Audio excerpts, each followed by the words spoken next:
안녕하십니까. 오늘은 사회심리학의 마지막 주제인 문화 간의 차이와 공통점을 다루는 비교 문화 심리학과 또 문화 심리학에 대해서 살펴보도록 하겠습니다. 이 문화라고 하는 단어는 라틴어의 컬투라에서 파생된 그 컬처를 번역한 그런 뜻인데요. 이 원래 이제 컬투라라고 하는 것이 이 라틴어에서는 이 땅을 이렇게 개간하는 경작하는 그런 뜻이었습니다. 그래서 문화란 그 자연 상태의 사물에 인간이 작용을 가해서 그것을 변화시키거나 새롭게 창조해내는 것을 의미하는 것이죠. 그래서 황무지를 옥토로 바꾸는 그러한 의미가 이 컬처의 원래 뜻이라고 볼 수 있겠습니다. 그래서 일반적으로 문화라고 하는 것은 여러 세대에 걸쳐서 전승되는 한 사회의 행위 또는 생활 양식, 예술, 가치 및 신념, 체계, 제도 등을 가리키는 그러한 뜻입니다.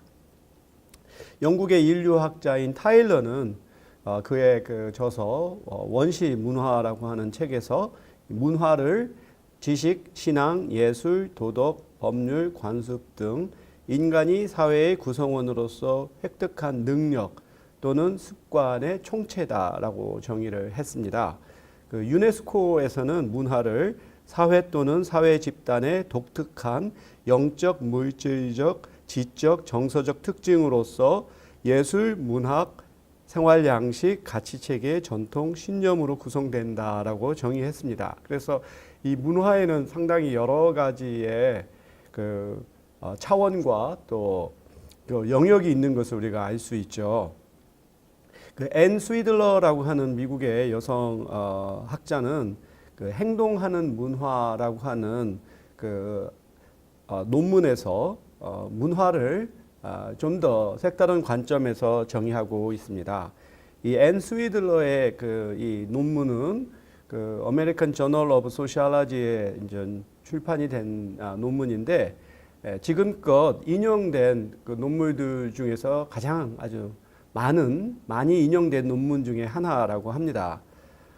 이 논문에서 앤 스위들러는 문화를 구조기능주의자인 탈코트 파슨스가 얘기하듯이 행동을 통제하는 내재화된 규범이라기보다는 인간이 목적에 합당한 행동의 전략들을 선택하게 하는 도구 상자다라고 이렇게 정의를 했어요.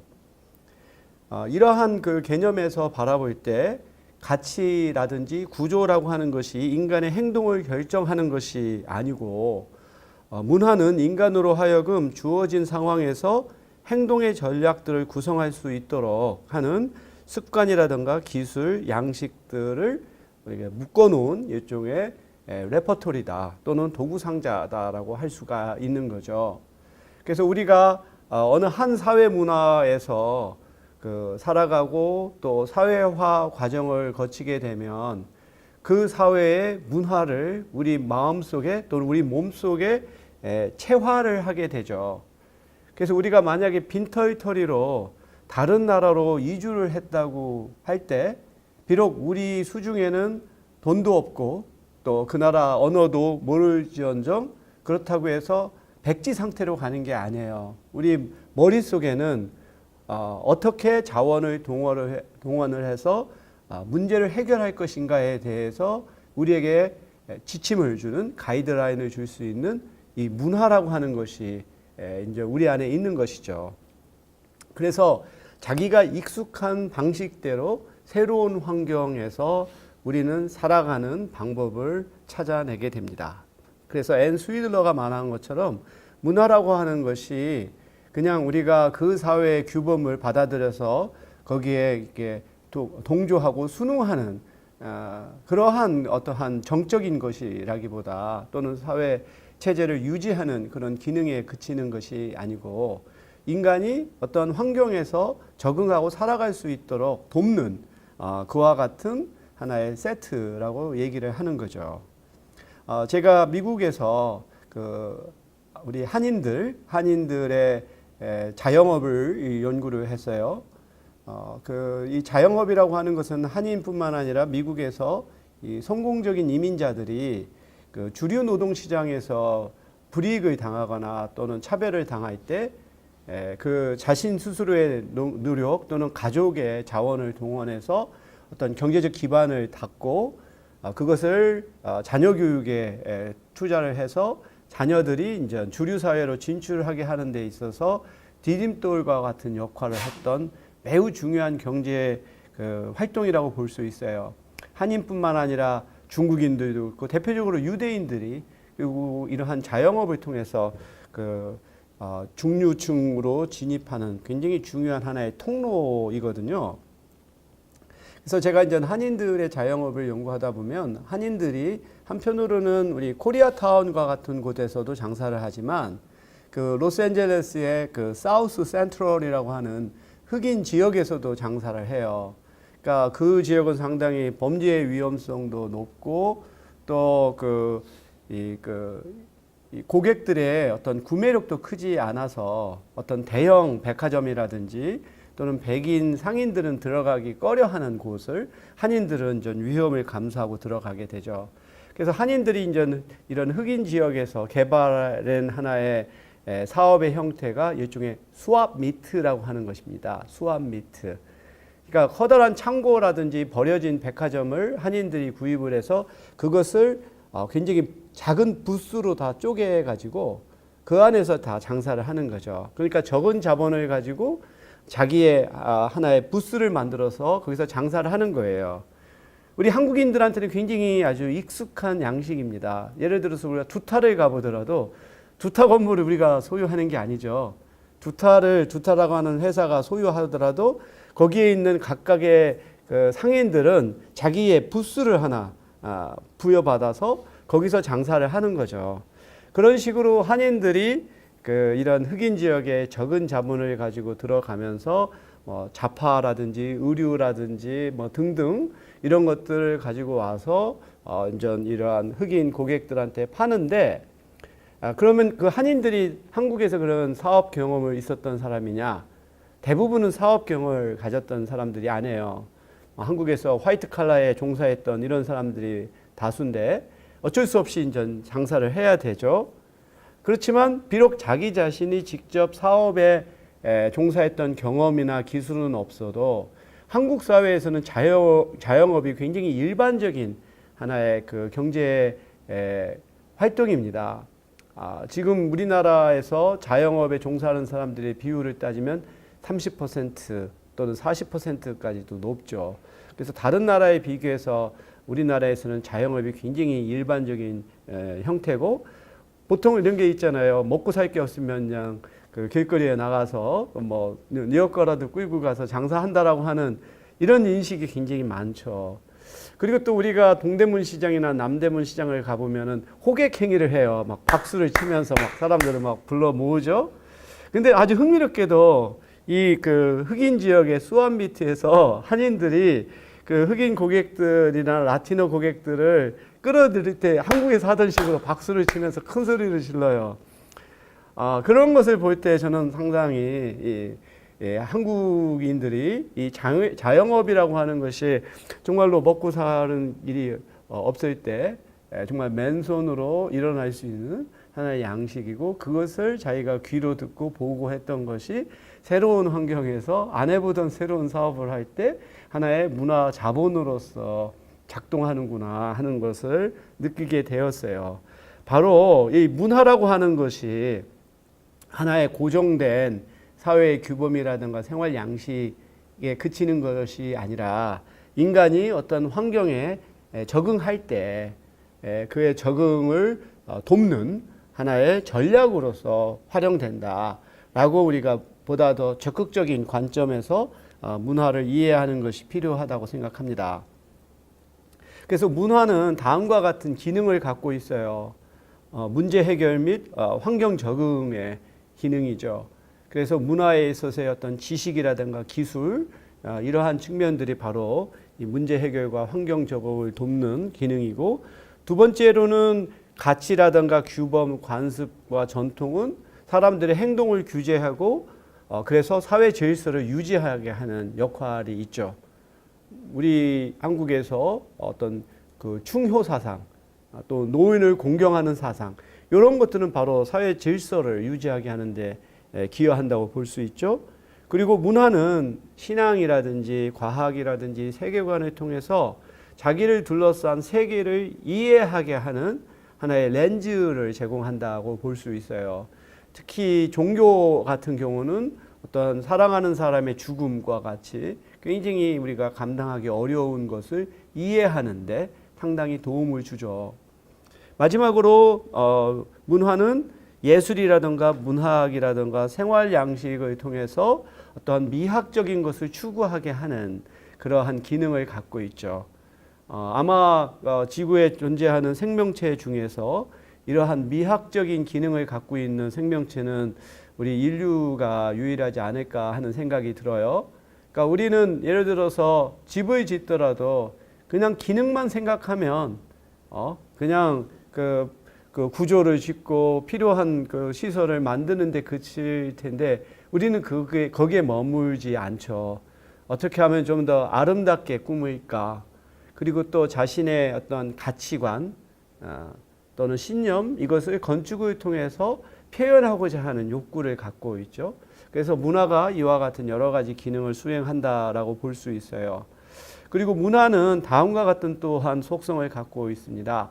문화는 학습의 측면을 갖고 있어요. 어느 누구도 태어나서부터 언어라든지 가치를 갖고 태어나는 경우는 없죠. 결국은 이건 학습을 통해서 우리가 축적된다라고 볼 수가 있고, 또한 문화는 공유하는 것이죠. 혼자만의 그 어떤 가치관은 그건 문화가 아니죠. 결국은 그 사회를 구성하는 사람들이 서로 공유하는 것이 문화이면서 그로 인해서 이건 집단성을 갖고 있어요. 그래서 이것은 또한 개인을 그 문화라고 하는 이 이름으로 통제하고 억누를 수도 있습니다. 그래서 어느 시대에 어떠한 사상이 지배적이면 그런 사상을 가지고 그것에 동조하지 않는 사람을 억압할 수도 있죠.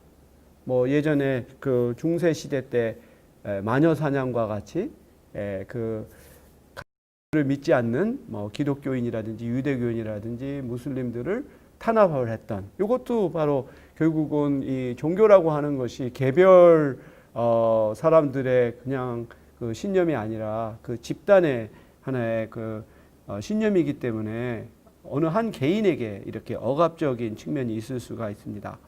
또한 문화는 축적적이고 계승하는 특징을 갖고 있어요. 만약에 문화라고 하는 것이 어떤 언어라든지 또는 어떤 회화라든지 그와 같은 방식으로 이게 저장이 되고 또 계승되지 않았다면 현재 우리 인류는 지금과 같은 수준의 어떠한 문명을 우리가 이룰 수 없었겠죠. 또한 문명은 변동합니다. 이것은 변화해요. 상당히 지속적인 특징도 있지만 어떤 환경의 변화가 발생하면 문화도 변화하게 되고, 또한 문화는 여러 문화 요소들이 서로 연결돼서 하나의 전체를 이루는 그러한 특징을 갖고 있습니다. 또한 문화는 수준에 따라서 표층 문화와 심층 문화로도 나눌 수도 있죠. 언어라든지 예술이라든지 뭐 이런 부분들은 좀 겉으로 드러나는 것이고, 이런 부분은 상대적으로 쉽게 변하기가 쉬워요. 또한 문화는 이 그 아주 그 핵심적으로 깊이 들어가 있는 이러한 심층 문화가 있죠. 대체로 이런 것들은 가치라든지 신념이라든지 종교와 같은 이런 것들이라 이러한 심층 문화는 변화하지 않는다는 거죠. 이 표층 문화와 심층 문화를 또한 구별질 수 있는 것들 중에 하나는, 이 표층 문화는 일종의 부가적인 특성을 갖고 있어요. 이걸 애디티브라고 할 수가 있죠. 그러니까 언어는 이게 부가적일 수가 있어요. 그러니까 내가 한국어를 하는데 영어나 일본어, 중국어를 한다고 해서 그게 바람직하지 않은 것이 아니라 오히려 그건 권장되는 거죠. 음식 같은 경우도 마찬가지죠. 우리가 그 스파게티를 먹더라도 뭐 단무지라든지 김치를 넣어서 먹을 수도 있죠. 그래서 이렇게 표층 문화적인 것은 이렇게 서로 상충적이거나 배타적이지가 않아요. 그렇기 때문에 이것들은 혼종이 상당히 잘 일어나는 측면이 있습니다. 하지만 이 심층 문화에 해당되는 종교 같은 경우는 부가적이지가 않아요. 배타적이에요. 내가 기독교인인데 불교인일 수가 없죠. 따라서 우리가 이 심층 문화와 표층 문화에 있어서의 이렇게 부가적이냐 또는 배타적이냐 이러한 것은 사실은 문화 간에 있어서의 갈등을 이해할 때에도 상당히 아주 중요한 하나의 차원이라고 볼 수 있습니다. 문화에 대한 심리학의 접근은 크게 비교문화 심리학과 문화 심리학으로 양분할 수가 있는데, 비교문화 심리학은 지금까지 우리가 배웠던 심리학의 어떤 주요 개념이나 이론들은 비교문화 심리학의 관점을 취하고 있습니다. 이것은 어떤 측정 가능한 형태로 우리가 이걸 전환을 하고 그것을 과학적인 방식으로 우리가 측정을 해서 어떤 객관적인 지식을 우리가 발견하려고 하는 것이죠. 그리고 이것은 하나의 보편성을 추구합니다. 그래서 이것은 여러 문화에서도 이 원리는 동일한데 이것이 표출되는 방식은 다를 수 있다라고 보는 그런 것이고, 이것은 전 관찰자의 관점에서 객관적으로 현상을 보고려 하는 그러한 측면을 갖고 있죠. 대표적으로 개인주의와 집단주의라고 하는 게 바로 이 비교문화 심리학의 관점이죠. 그래서 문화를 개인주의와 집단주의의 차원으로 놓고 그 개인주의와 집단주의를 측정하는 문항을 각 문화에 속해 있는 사람들한테 질문해서 그들의 점수가 어떻게 나타나는지를 살펴봄으로써 어느 문화가 보다 개인주의적이고 어떤 문화가 집단주의적인가를 우리가 판정하는 방식을 취하죠. 반면 문화심리학은 그 문화의 심리라고 하는 것이 보편적이지가 않고 그 문화에 상당히 특수한 아주 고유한 것이다라고 보는 관점을 취합니다. 그래서 어느 한 문화에서 나타나는 그 현상은 다른 문화에서는 나타나지 않고 그 문화에서만 독특하게 출현하는 거라고 보게 되고, 그와 같은 것을 이해하기 위해서는 그 주체의 관점에서, 일종의 내부자의 관점에서 그것을 이해해야 한다라고 하는 거죠. 그래서 그러한 속성을 찾아내고 그것의 원인을 찾아내려고 하는 이러한 개념이라고 볼 수 있어요. 그래서 이 비교문화 심리학과 문화 심리학을 우리가 비교해 볼 수 있는 한 가지 쉬운 방법 중에 하나가, 어느 한 문화에서 출현한 그 현상을 다른 언어로 번역을 할 때 이게 용이하게 그리고 또 매번 반복해서 일관되게 번역될 수 있느냐, 아니면 이것을 번역하는 것이 매우 어렵거나 또 일관성을 찾기 어려우냐에 따라서 우리가 구분을 할 수가 있어요. 개인주의, 집단주의라고 하는 것은 우리가 번역을 할 때 그렇게 어렵지가 않죠. 그런데 만약에 한국인의 상당히 고유한 심리라고 얘기하는 정이라고 하는 것, 그 정이라고 하는 것을 영어로 번역하면 어떻게 해야 할까요? emotion? 그건 감정이죠. 근데 한국 사람이 말하는 정은 감정 중에 한 부류로서 일반적인 감정으로 표현할 수 없는 특징을 갖고 있죠. 그래서 한국인의 정은 역사성을 갖고 있어요. 이것은 오랜 관계를 통해서 형성된 감정이고, 또 상당히 이것은 복합적인 특징이 있어요. 우리말에 미운 정, 고운 정이라고 하는 말이 있죠. 서양인들은 이해하기 어려울 거예요. 어떻게 미운 감정이 있는데 고운 감정을 동시에 가질 수 있는가. 근데 한국인들이 말하는 정은 바로 이렇게 중충적이고 복합적인, 그리고 어떤 역사를 갖는 그런 감정을 의미하는 거죠. 그래서 정말로 한국인이 말하는 정이라고 하는 것은 한국인 고유의 하나의 문화 심리라고 본다고 하면 그게 문화 심리학적 관점이 되는 거죠. 이 비교문화 심리학의 하나의 그 대표적인 학자이면서 이 분야를 발전시킨 학자의 리처드 니스벳이 있습니다. 그 콜롬비아 대학교 교수로 대표적인 저서가 The Geography of Thought, 그러니까 생각의 지도라고 하는, 그래서 동양인과 서양인에 있어서의 생각의 차이를 설명하고 그것의 기원을 설명하고자 했어요. 그래서 니스벳의 생각의 지도에 따르면 여기서 말하는 서양이라고 하는 것은 그리스 문명에 기초한 서양이죠. 대표적으로 서구 국가들 가운데 기독교 문명에 기반한 그런 그 국가들, 뭐 영국이라든지 프랑스, 독일, 그 미국, 캐나다, 호주와 같이 이렇게 기독교 사상이 강하고 개신교, 그것도 특히 개신교 사상이 강하고 일찍이 산업화를 이뤄서 지금 선진국에 속해 있는 나라들이 바로 서양의 문화라고 한다면, 그 여기서 말하는 동양은 주로 중국의 어떤 유교 문명권에 속하는 나라들, 뭐 한국, 중국, 일본, 베트남, 싱가포르 뭐 이런 나라들이 바로 우리가 말하는 동양이라고 볼 수 있어요.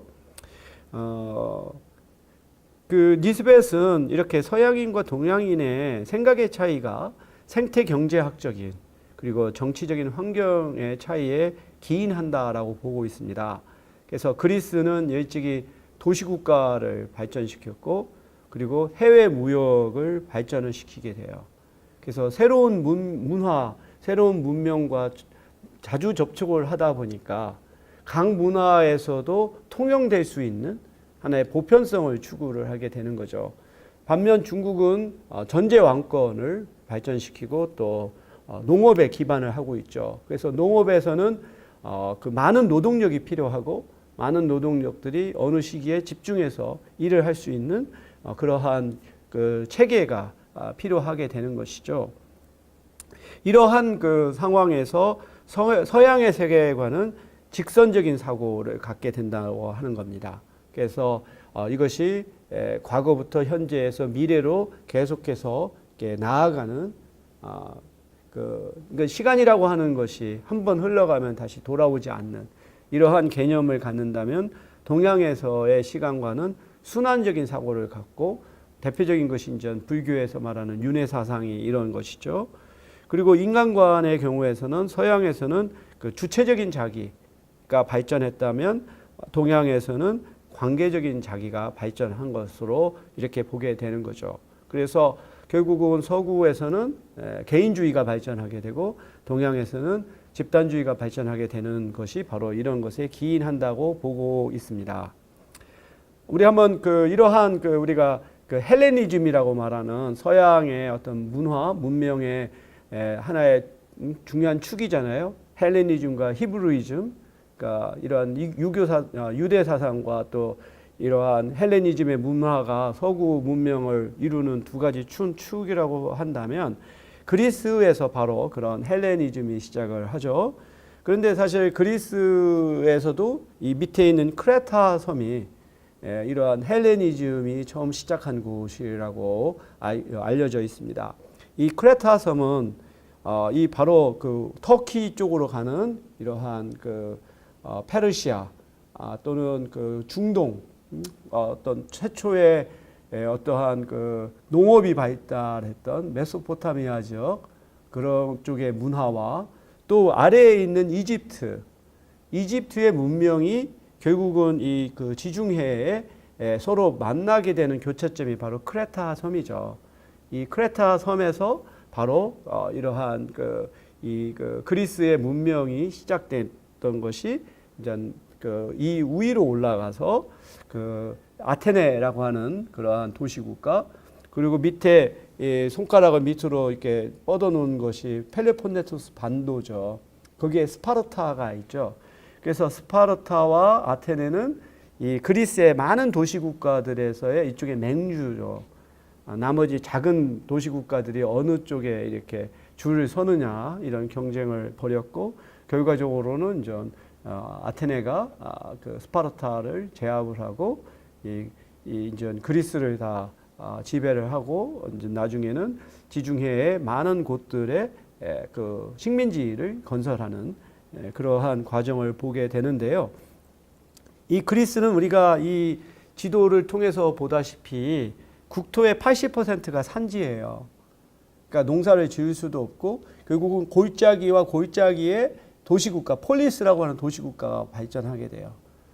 적은 수의 도시를 이루고 그들은 아고라라고 하는 광장에 모여서 그들이 직접 어떤 그 민주주의를 실천을 하게 되었죠. 그러니까 정치적으로도 그들이 이제 작은 도시국가이기 때문에 사람들이 직접 참여할 수 있는 그러한 이런 정치가 가능했었고, 경제적으로는 이러한 산지가 많다 보니까 재배할 수 있는 농작물이 포도라든가 올리브였고, 요것을 내다 팔기 위해서 그리스는 일찍이 해외 무역으로 생존의 길을 건설을 하게 됩니다. 반면 중국은 굉장히 거대한 땅이지만 이 동쪽 해안 지역과 남쪽 지역이 이런 평야지대여서 거기서 이제 농업이 발달을 하죠. 그 중국 문명은 보면 황하 문명에서 시작을 하잖아요. 그래서 이 황하가 바로 저기 위에 우리가 칭다오 저기 산동반도 거기서부터 시작해서 내륙으로 들러가지고 이렇게 가로지나는 이쪽 저쪽 끝에 보면 이쪽 시안이 바로 진나라, 당나라, 한나라의 수도죠. 거기에 광개토 왕의 무덤도 있고 거기서부터 이제 서역으로의 실크로드가 시작되는 관문이 바로 시안입니다. 그래서 이제 중국을 우리가 이제 지리를 이해할 때 크게 이제 이 강과 산을 이해를 하면 중국의 지리를 이해한다고 합니다. 그래서 강은 위에 가장 북쪽에 있는 황하가 중국을 남북으로 나누고 그 밑에는 양쯔강으로 이렇게 나누게 되죠. 그래서 황하를 경계로 해서 위쪽 지역을 하북 지역이라고 하고 밑에를 하남이라고 부르죠. 그리고 또 양쯔강을 밑에 있는 여기 샹하이가 바로 대표적인 지금 중국의 경제 중심지잖아요. 이 양쯔강을 또 경계로 해서 위를 강북, 밑을 강남이라고 하는 거예요. 그래서 우리도 강남이 있죠. 바로 이 중국의 지명에서 사실 우리의 익숙한 지명들이 많이 나와요. 우리가 전라도 지역을 호남이라고 부르죠. 그럼 왜 호남이라고 할까요? 호가 거기서 무슨 뜻이냐? 호수의 뜻이거든요. 그러니까 충청도라든가 전라도 북도 지역은 거기가 원래 또 이렇게 평야지대이기 때문에 농사를 짓기 위해서 이러한 저수지가 많이 발전을 했어요. 그래서 저수지가 많다고 해서 밑이가 바로 호남이 되는 거죠. 이 원래 그 중국 용어에서 이런 호남이라고 하는 것은 이 양쯔강에 보면은 그 항저우 지역 있죠. 항저우. 그 상하이 밑에 항저우가 있고 위한이 있죠. 거기에 보면 많은 호수들이 있어요. 중국에서 가장 큰 그 호수의 두 개가 바로 양쯔강의 그러한 상류 지역 또는 중간 지역이 있어요. 그 호수가 많기 때문에 호수가 있는 지역의 위가 호북이고 밑에가 호남이 되는 거죠. 우리도 그 용어가 이제 우리나라에서도 호남 지역이 바로 그렇게 사용되는 것이고, 또 한 가지 중국에서 지리를 구분할 때 굉장히 중요한 것이 산인데 그 중에서 태산이라고 하는 거죠. 우리가 태산이 높다 하되 하늘 아래 메이로다라고 하는 말이 있듯이 중국에서는 태산이 굉장히 아주 높은 산이고 역사적으로도 유명한 곳이죠. 그 태산이 어디에 있냐면 그 산동반도 쪽으로 밑으로 쭉 내려와서 그 타이유안 그쪽 지역이 이제 태산이 있는 것인데, 산을 경계로 해서 산의 동쪽이라고 해서 산동이 되는 거예요. 산동. 그리고 이렇게 튀어나온 곳이 그 칭다오라든지 위태라든지 그런 곳이 바로 산동반도가 되는 것이고, 그러면 산서가 되는 거죠. 산의 서죠. 이런 식으로 중국에서는 이렇게 강과 산을 경계로 해서 구분을 한다고 합니다. 그래서 그 중국 문명의 어떠한 고대 문명은 황하를 중심으로 해서 시작을 해요. 그것이 아까 말했던 시안, 저쪽에 중간에 있는 시안이 바로 진나라가 천하를 통일했던 곳이 시안에 있고, 시안이 그렇게 진나라가 강력해서 다른 6개의 국가들을 통일할 수 있었던 것은 바로 거기가 이제 곡창지대죠. 바로 황하가 흐르는 가깝고, 또한 토양이 또 비옥하고, 그래서 시안은 거기 특히 밀을 많이 재배를 해요. 그래서 밀로 우리가 뭘 만듭니까? 우리가 쌀로는 밥을 만들지만 밀로는 밀가루를 만들죠. 그럼 밀가루를 가지고 만들 수 있는 것은 면이죠. 국수. 그래서 시안은 정말로 국수로도 유명해요. 시안에 가보면은 또 여러 가지 국수가 있지만 특히 가장 국수가 맛있기로 유명한 곳이 바로 시안이라고 할 수가 있죠. 이렇게 그 진나라가 그 천하를 통일한 이후로 중국은 계속해서 왕조가 바뀌더라도 강력한 전제국가와 중앙 집권 체제를 유지를 했습니다. 그리고 자기들이 세상이 중심이라고 하는 중화 민족 사상을 갖게 돼요. 그래서 15세기 초에 명나라 때 영락제의 명으로 정화가 이런 동남아시아 심지어 아프리카까지 하는 대항해를 했지만 이 그 정화가 죽고 나서 더 이상 항해 밖으로 나가지 않고 세국주의를 택하게 돼요. 그래서 이제 그것이 이제 중국의 하나의 지리이고 정치 경제라고 볼 수 있는데요. 이와 같은 그 물리적인 환경 또 정치 경제적인 환경 속에서 그들의 사상이 다른 방식으로 발전하게 되죠. 서양에서는 과학이 진리 그 자체의 탐구를 추구하는 방향으로 갑니다. 그러다 보니까 논리학이라든지 수화학이라든지 이런 천문학이라든지 이런 것들이 발전하죠. 반면 동양에서는 실용성을 추구해요. 그러니까 어떠한 기술 그 자체가 목적이 아니라 그것이 우리에게 어떠한 실용성을 추구하느냐. 그래서 그 실용성을 갖추면 더 이상의 탐구를 할 필요가 없는 거죠. 그리고 서양의 사상은 기본적으로 이센셜리즘이라고 볼 수 있어요. 어떠한 사물의 본질을 추구하는 거라는 거죠. 그래서 서양 사상의 기본 사상이 원자론이잖아요. 원자. 아톰이죠. 아톰. 아톰의 뜻은 uncut라는 뜻이에요. 더 이상 쪼갤 수 없는. 그래서 어떤 사물의 본질을 추구하게 되고 그것은 추상성과 순수 이성과 과학으로 발전할 수 있어요. 예를 들어서 우리가 미술에서 추상화라고 하는 것은 결국은 그 작가의 관점에서 바라본 대상의 본질을 표현한 게 추상이죠. 반면 동양에서는 추상화가 발전하지 않았죠. 우리는 정물화라든지 풍경화가 발전해요. 그래서 우리는 어떤 추상적인 추론을 발전하기보다 어떤 규범을 발전하는 방향으로 철학이 발전하죠. 그래서 칸트에 의해서 집대성된 순수 이성 비판이라고 하는 것이 동양 사상에서는 없죠. 그래서 동양 사상은 주로 유교와 같이 어떠한 사회 규범으로서 작동하지 어떤 것을 본질적으로 추구하는 부분은 상대적으로 발전하지 않았다. 그래서 가치관에서도 서양이 개인의 행복을 추구하는 것이 가장 최선의 가치라고 한다면 동양에서는 자연과 인간의 조화, 사람과 사람 간의 조화를 가장 최상의 가치로 추구하게 되죠. 그래서 우리가 동양과 서양의 문화와 심리를 비교를 하자면 서양에서는 어떤 요소 그리고 어떠한 대상에 초점을 둔다면 동양적 사고는 상당히 총체적이고 하나의 장의존적이다.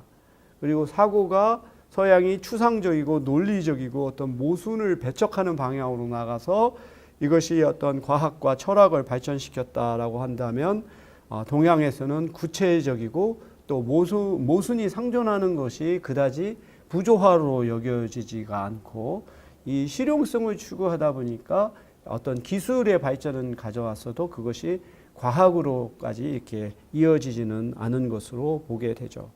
그리고 개인에 대한 사고도 개인이 하나의 주체적인 인간으로 여겨졌다면 동양에서는 전체의 일부로서 이 관계를 추구하는 그러한 생각을 하게 되고, 그래서 삶의 지향이 그 어떤 자유의지를 실천하면서 자신의 행복을 추구하는 것이 서양의 인간 가치관이라고 하면, 동양에서는 소임을 다해서 남부끄럽지 않은 삶을 사는 것을 하나의 미덕으로 이렇게 보게 되는 거죠. 그래서 제가 한번 지금까지 제가 학습하고 또 생각했던 것을 한번 이렇게 그림으로 한번 그려봤어요. 그래서 어느 한 특정한 문화에서 사람들의 사회 심리가 어떻게 형성될까를 생각을 해보면, 우선적으로 자연 환경이 매우 중요하다고 볼 수 있어요. 기후라든지 지형이라든지, 결국은 이런 자연 환경은 그 환경에 적합한 경제 체제를 만들어내게 되는 거죠. 이런 평지가 많고 평야지대에서는 농업이 발달하는 것이고, 그리스와 같이 이렇게 해양 국가로서 산지가 많은 데서는 무역이라고 하는 방향으로 경제 체제가 형성이 되겠죠. 또 정치 체제가 어떠냐?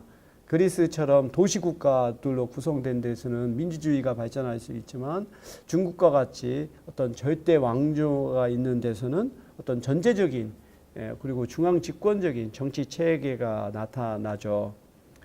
그거와 또 별도로 어느 한 민족이 그 경험한 역사도 상당히 이제 중요한 역할을 하죠. 이것이 또 자연 환경하고도 많이 밀접한 관련을 맺어요. 대체로 보면 반도 국가들, 반도라든지 또는 대륙과 대륙을 연결하는 그 어떤 교량과 같은 그런 곳에 위치한 지역에 사는 민족들은 많은 외침을 경험하게 돼요. 우리도 바로 이렇게 대륙 문명과 해양 문명의 접경에 있으니까 우리가 많은 외침을 경험을 했었죠. 유대인들도 마찬가지예요. 이스라엘이라고 하는 그곳이 바로 중동과 또 아프리카 문명과 또 우에 유럽의 문명이 바로 교차하는 이러한 곳에 위치하다 보니까 어느 세력이 팽창하게 되면 반드시 그곳을 침략해서 지배할 수밖에 없는 이러한 역사라고 하는 것이 또 독특하게 형성이 되죠. 이런 것들이 결합이 돼서 문화라고 하는 것이 만들어지고, 그 문화의 하나의 일부로서 사회 심리가 형성된다. 보면 상당히 좀 이해가 쉽지 않을까 싶어요. 이러한 관점에서 한국인, 중국인, 일본인의 사회 심리의 차이를 지금 아까 말했던 자연 환경이라든지 정치 경제 체계 또 역사의 관점에서 살펴보면, 중국과 한국은 전제 왕권이 일찍이 성립하고 그러면서 강력한 중앙 집권 사회를 만들었죠. 그래서 지금 현재도 이렇게 그 대통령 중심제와 같은 상당히 강력하고 중앙 집권적인 체제를 갖고 있어요. 반면 일본은 이게 이따가도 설명하겠지만 이 자연 지형이 굉장히 험한 산들과 강들이 많아서 사람들의 이동이 용이하지가 않았어요. 그러면서 이제 봉건 영주가 영주 제도가 발전하게 되고, 이것이 이후로도 지방 분권 사회로 이어지면서 정치 현재 체계도 내각 중심제죠. 그러다 보니까 일본에는 나름대로 지방색들이 강하고 지방 도시들이 또 어떤 그 지역의 중심지 역할을 하죠. 또한 그 일본의 그런 국립대학들은 나름대로 그러한 명성과 또 그 평판들이 매우 높죠. 홋카이도만 하더라도 거기가 상당히 이제 외지인데, 홋카이도 국립대학이 있는데 특히 거기는 이제 농업, 축산업 이런 것들이 발전했어요.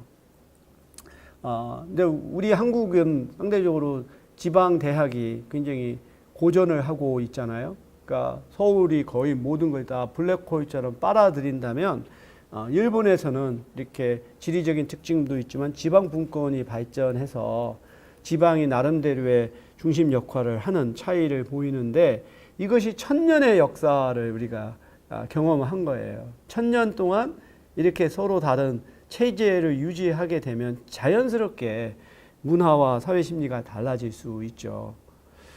제가 이 아이디어는 그 사학과의 조명철 교수님, 동양사학을 연구하시는 조명철 교수님께서 강의에서 사용했던 자료를 제가 인용을 하고 있는데요. 그래서 앞서 말했던 것처럼 일본의 산들은 굉장히 험합니다. 험하고 강도 굉장히 아주 험하고, 그러다 보니까 육지를 통해서 이동하는 것이 용이하지 않고 이것은 바닷길을 발전시키게 되는 계기가 되는 거죠. 근데 한국의 이 산이라든가 강은 전반적으로 한국의 이런 지형은 노년기예요. 그러니까 일본이 좀 더 보다 젊은 이제 생겨난 지가 좀 더 젊은 하나의 지형이라고 한다면 한국의 지형은 상당히 오래된 지형입니다. 그래서 산도 뭐 태백산맥이나 그런 걸 제외하고서는 전체적으로 완만하고 강도 그다지 급하지도 않고 더욱이 또 자연재해 면에서 일본은 태풍이라든지 지진이라든지 그런 것에 굉장히 많이 노출되어 있잖아요. 근데 한국은 사실 그렇게 일본하고 비교해서 자연재해로부터 그렇게 위험하지가 않죠.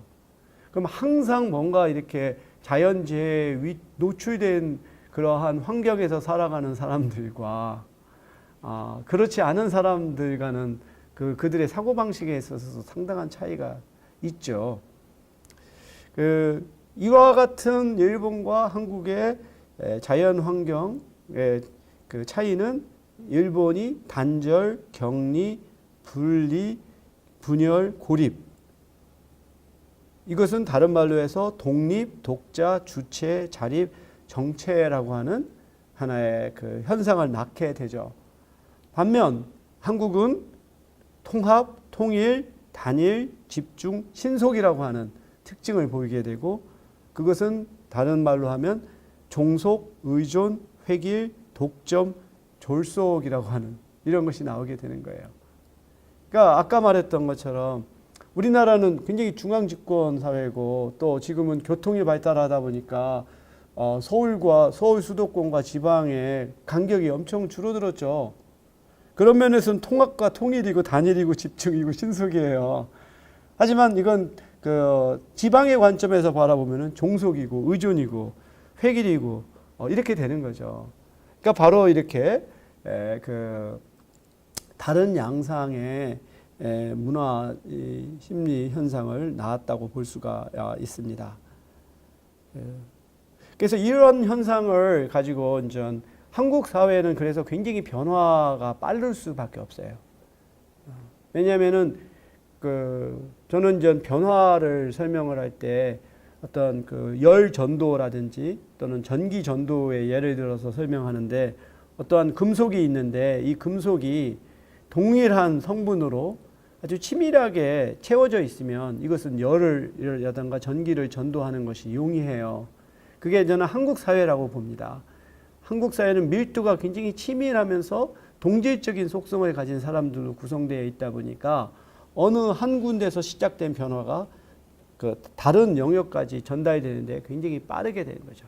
소위 우리가 말하는 냄비근성이라고 하는 것도 이러한 예를 보여준다라고 볼 수 있어요. 근데 반대로 이게 치밀하지가 않고 성분이 다른 것으로 구성된 그 물체는 열이나 전기를 전도하기가 쉽지 않죠. 나는 그게 일본이라고 봐요. 일본이 일종의 그 지방들마다 차이가 있고, 또한 그 정치 체계가 우리만큼 중앙 집권적이지 않다 보니까 어떠한 그 중앙 정부 차원에서 어떠한 변화를 시도하려고 해도 그것이 지방까지 파급되는 데는 한계가 있을 수 있다라고 보는 거죠.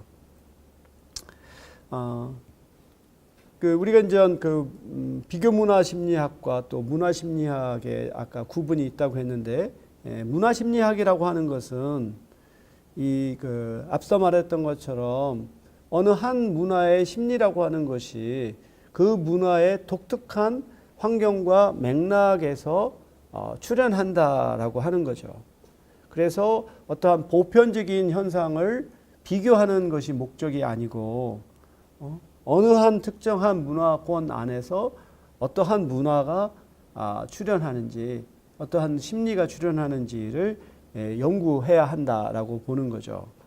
그래서 그 리차드 스웨더라고 하는 학자는 문화 심리학을 문화 전통과 사회적 관습들이 인간 심리를 통제하고 표현하고 변환시키는 과정을 연구하는 학문이다라고 이렇게 정의를 했습니다. 그래서 비교문화 심리학이 그 심리학적 이론의 보편성을 검증하기 위해서 문화를 사용하고, 그러다 보니까 특정 지역의 문화가 어떻게 이게 결정되는지에 대해서 관심이 상대적으로 적죠. 홉스테더의 개인주의, 집단주의라고 하는 이 보편적인 개념을 각각의 문화에서 어떻게 이게 표현되느냐를 보려고 하는 거죠. 그런데 이제 리차드 스웨더의 입장에서는 그렇게 해서 발전한 서양의 심리학이 위어드하다라고 이렇게 얘기를 하는 거예요. 이것이 Western, Educated, Industrialized, Rich and Democratic한 어느 특정한 인구 집단의 기초에서 만들어진 것이라 이거에 다른 문화에서 적용되기 어렵다는 거죠. 우리가 배웠던 인지부조화의 개념만 설명해도 그걸 학생들을 상대로 조사하잖아요. 대체로 백인 학생들. 그 당시 이런 이론들이나 개념이 나왔을 때만 하더라도 그렇게 어떤 인종이나 소수 민족들이 대표되지 않았고, 특히 대학교에 그들이 많이 진출하지 않았던 상황이다 보니까 이러한 실험의 대상이 주로 백인 대학생들인데, 그들은 대체적으로 부유한 그러한 집안의 자녀들이잖아요. 바로 이렇게 서구에 교육받고 산업화되고 부유하고 민주적인 성향을 갖고 있는 사람들의 기초한 이론이나 개념이 이게 다른 문화에도 곧바로 적용될 수 없다. 따라서 그 각 문화의 어떤 독특한 특성, 맥락을 이해하는 것이 필요하다라고 주장을 하는 거죠. 그래서 이런 문화 심리학에서는 우리가 어떠한 사회 심리의 기본이 될 수 있는 것이 지각이잖아요. 어떠한 사물을 보고 그걸 어떻게 지각하느냐가 사회 심리의 하나의 출발점이라고 할 수 있는데, 바로 그러한 지각을 하는 거 또는 사고하는 거에도 동양인과 서양인에 있어서 근본적인 차이가 있다라고 이렇게 보는 거예요. 그래서 지금 일본의 마수다 교수와 니스베 교수가 한 실험에서 보면 이렇게 이러한 그림이 있어요. 그러면 피험자들은 이 그림을 보면서 어디를 주목하는가를 연구자들은 살피는 거죠. 그런데 이 실험 결과에 따르면 동양인들은 이 대상과 배경을 동시에 계속해서 본다는 거예요. 반면 서양인들은 이 대상에 주목을 한다는 거예요. 그래서 배경에 대해서는 그다지 주목하지 않고 그 대상에 더 주목하는, 그래서 아까 우리가 봤던 서양인들은 일종의 장독립적이라는 거죠. 주의가 바뀌더라도 대상이 동일하면 그것은 동일한 것으로 보여지는 반면 동양인들은 장의존적이에요. 그래서 배경이 달라지면 이 대상도 달라지는 것으로 생각하는 경향이 있다는 거죠. 바로 이런 것을 통해서 어떻게 시선의 차이가 나타나는지, 그래서 이 마수다와 니스베이 한 거에서 보면 대상과 배경을 계속 바꿔 가면서 얼마만큼 잘 지각하는지를 좀 관찰을 했어요. 지금 현재 보면 늑대가 있죠. 늑대가 있고 황량한 겨울 어떤 산림이 있죠. 두 번째에서는 약간 늑대 모양이 좀 바뀐 것 같아요. 아까 거하고. 근데 이제 사막을 배경을 하고 있고, 두 번째는 좀 아까 또 바로 전에 늑대하고는 다른 모습인데 사막을 배경으로 하고 있고, 이 경우에서는 첫 번째 배경에 두 번째로 등장했던 늑대가 나오게 되죠. 이랬을 경우 실험을 해봤더니 이전에 봤던 동물을 인식하는 것이 얼마만큼 정확한지를 측정을 했더니 원래 배경에서 이 대상을 바꾸었을 경우 인식하는 면에 있어서는 일본인과 미국인 간의 차이가 없었어요. 그런데 이 배경을 다르게 하니까 이 일본인들이 그 대상을 정확하게 분별하는 비율이 현저히 주는 반면 미국 학생들의 경우는 조금만 이게 그 정확도가 떨어지는 이러한 결과를 보여주고 있습니다. 그래서 아까 말한 것처럼 동양인들이 장의존적이기 때문에 배경이 달라지면 대상도 달라지는 것으로 보는 반면 서양인들은 장 독립적이기 때문에 배경이 다르더라도 대상이 동일하면 그것을 동일한 것으로 보는 경향이 있다라는 거죠. 이 두 번째 그림은 그 EBS 다큐 프라임에서 동과 서라고 하는 그러한 그 프로그램이 있었어요. 그래서 동양인과 서양인에 있어서의 사고의 차이를 보여주는 상당히 유익한 방송인데 한번 여러분들 검색해서 찾아보면 좋겠는데요. 그 우에는 바로 이 동양인이 이 그림을 바라보는 방식은 이 대상뿐만 아니라 배경을 함께 본다는 거죠. 그래서 코끼리를 봤다가 뒤에 배경도 봤다가 다시 코끼리를 봤다가 계속해서 보는 반면 그 서양인의 경우에서는 그 배경에는 별로 주의하지 않고 대상에 주로 이렇게 초점을 맞추는 것으로 이렇게 이제 보고되었습니다. 또한 이 그 EBS 다큐 프라임의 동과서 제2편에서 보면 이러한 또 그림이 나와요. 그러면 지금 현재 우주선이 있잖아요. 우주선이 있는데 어느 것이 앞에 있다고 생각하십니까? 한번 여러분도 이 그림을 보고 어떤 것이 앞에 있다라고 생각하는지 한번 머릿속에 생각해 보세요. 이 그림을 이제 뭐 동양에 있는 여러 국가, 한국인, 일본인, 중국인들한테도 이 그림을 보여주고 어떤 게 앞에 있냐 물어보고 또 그 미국에서 또 여러 도시별로도 또 다른 나라에 있는 서구의 사람들한테도 어떤 것이 앞에 있는 거냐라고 이렇게 물어보면 동양인들은 대체로 맨 앞에 있는 것이 앞에 있다고 생각해요.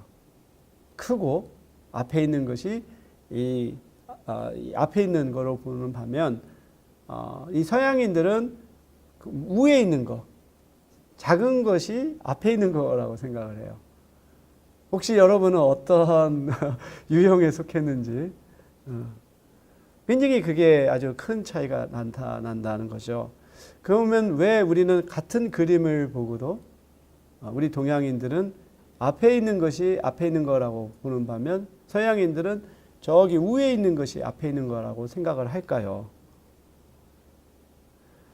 이에 대해서 다카 마스다라고 하는 그 알버타 대학의 심리학과 교수인데 이제 그 일종의 그 일본계 학자죠. 그래서 유학을 가서 거기서 심리학을 공부하고 교수가 된 사람이다. 그러다 보니까 바로 일본인의 관점에서 동양인의 관점에서 사회 심리를 연구하게 되고 그것이 이제 문화 심리학을 이렇게 발전시키게 되는 계기가 되는데 아까 우리가 봤던 그림에서 보듯이 동양인은 배경과 무의체를 번갈아 보면서 이제 본다는 거죠. 그리고 배경과 어떤 중심 사물 간의 관계에 우리가 주목하는 반면 서양인들의 경우는 배경과 상관없이 중심 대상에만 초점을 둔다는 거죠. 근데 이와 같은 우리가 사물을 바라보는 방식의 차이는 그림에서도 두드러져요. 우리가 동양에서 어떤 인물화를 보면 대체로 전체 모습이 나오는 인물이 많죠. 반면 서양에서의 인물화는 이 반만, 그 전체 다리까지 나오는 게 아니라 반만 나오거나 얼굴만 하거나 그러한 그 그림의 차이가 있고 사진을 찍을 때도 서양인들은 되게 얼굴을 크게 찍는 반면 우리 동양인들은 전체가 나오게끔 찍는 경향이 있다고 합니다. 또 한 가지 아까 소개했던 다큐 프라임의 그 프로그램 중에서 원숭이하고 판다, 곰하고 바나나를 놓고서 어떤 것들이 서로 관련이 있느냐, 두 개를 묶는다면 어떤 것을 묶겠느냐라고 물으면 여러분은 어떤 걸 묶을까요?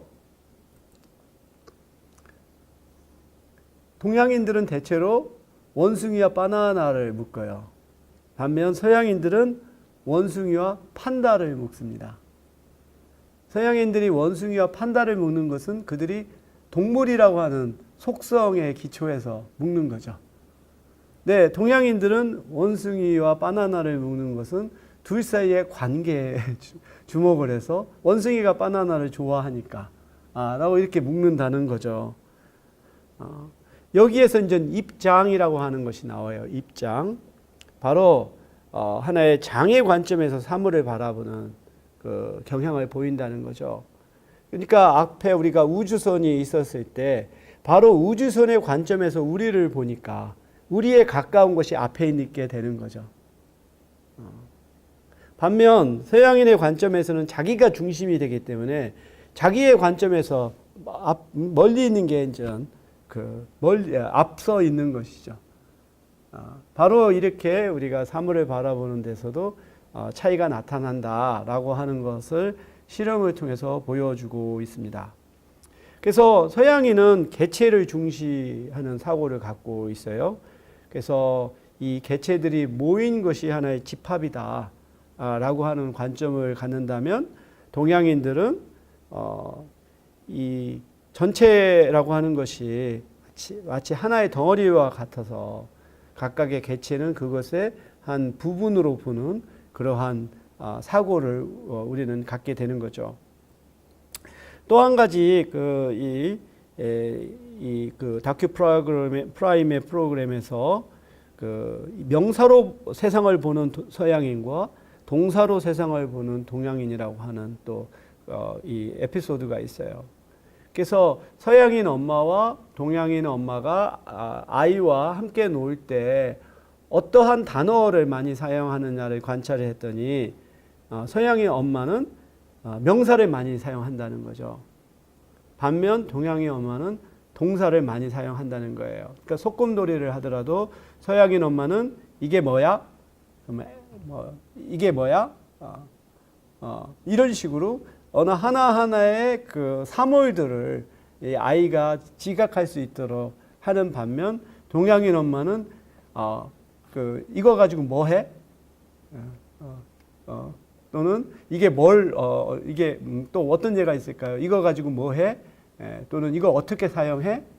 이런 식으로 더 동사를 많이 사용한다라고 하는 거죠. 한번 여러분 그런 생각을 못 해봤을 텐데 혹시 조카가 있을 때 엄마가 이 조카하고 사용하는 단어를 한번 아주 유심히 살펴보세요. 정말로 이러한 차이가 나타나는지. 우리가 또 상대한테 우리가 차를 권할 때 영어에서는 want some more tea? 이렇게 물어볼 수 있죠. 차 좀 드실래요? 근데 우리는 차 더 드실래요? 하죠. 같은 차를 권하는 건데 서양에서는 more tea라고 하는 하나의 명사로서 한다면 우리는 어떤 것을 하는 행위에 더 초점을 두는 거죠. 그래서 서양인이 명사를 통해서 동양인은 동사를 통해서 세상을 바라본다는 차이를 이렇게 관찰을 합니다. 그리고 동양인들은 세상의 모든 것들이 서로 긴밀하게 연결되어 있다라고 생각해요. 그러다 보니까 어떠한 그 결과가 나타나게 되면 그 결과가 그 행동을 한 사람의 속성이 아니라 그것과 관련된 많은 사람들의 하나의 복합적인 상호작용으로서 그러한 결과가 나타난다라고 보는 거죠. 예전에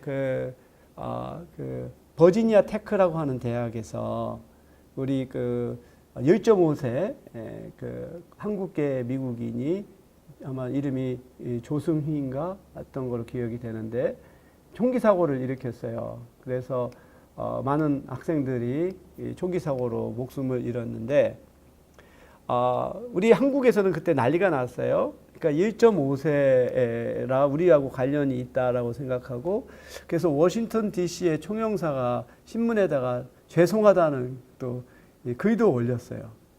그리고 또 언론에서는 왜 이런 일이 일어났을까? 그래서 당시에 제가 많은 신문이나 방송국에서 전화 인터뷰를 했어요. 그래서 그들은 이 미디어에서는 1.5세기 때문에 뭔가 이 문화에 제대로 적응 못하고, 또 그때 당시에 아버지가 그 세탁소 주인을 했는데 결국은 1세들이 너무 생업에 바쁘다 보니까 자녀를 돌보지 못했기 때문에 이런 일이 일어났다라든지, 1.5세가 낀 세대로 이쪽도 아니고 저쪽도 못한, 속하지 못한 이런 것이 이런 문제를 일으켰다. 별의별 추측을 다 하는 거죠. 반면 미국에서는 어느 한 개인의 이상 행위로 보는 거예요. 뭔가 이 사람이 정신적인 질병을 갖고서 일어난 행동으로 보지, 이 사람이 뭐 코리안 아메리칸인지 1.5세인지 그런 걸 생각을 안 하는 거예요. 이러한 차이는 우리가 어떤 뉴스에서 어떤 사건이 일어났을 때 그걸 보도하는 방식에서도 상당한 차이가 나타나요. 예를 들어서 한국과 일본에서 만약에 열차가 충돌하는 사고가 나타났다. 그러면 충돌한 그 원인과 그 결과도 보도하지만 그로 인해서 발생하는 많은 사람들이 그 출근 시간에 지체가 됐다든지 하는 부가적인 것들이 많이 따라 나와요. 근데 미국에서 만약에 동일한 사고가 나오면은 그것이 다른 사람에 어떤 영향을 줬는가에 대해서는 별로 보고가 되는 게 아니죠. 그래서 우리의 사고에서는 이 많은 것들이 서로 긴밀하게 연결됐다고 생각하니까 명백하게 어떤 직접적으로 관련되지 않은 것들조차도 관련됐다라고 생각하는 경향이 강하죠. 우리가 이 국화옆에서의 이 시를 보면 정말 이게 잘 드러나는 것 같아요. 한 송이의 국화꽃을 피우기에 봄부터 소쩍새는 그렇게 울었나 보다.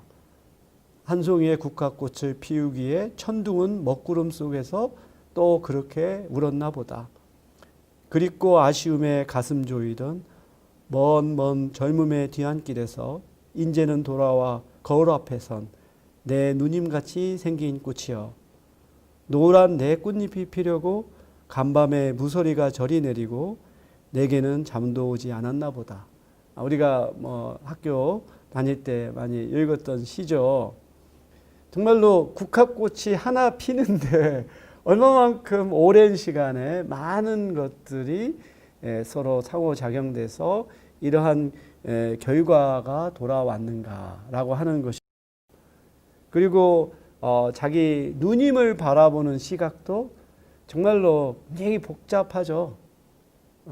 먼 젊음의 뒤안길에서 인제는 돌아와 거울 앞에 선, 그러니까 아마 이 누님의 삶이 그렇게 순탄하지는 않았을 것 같아요.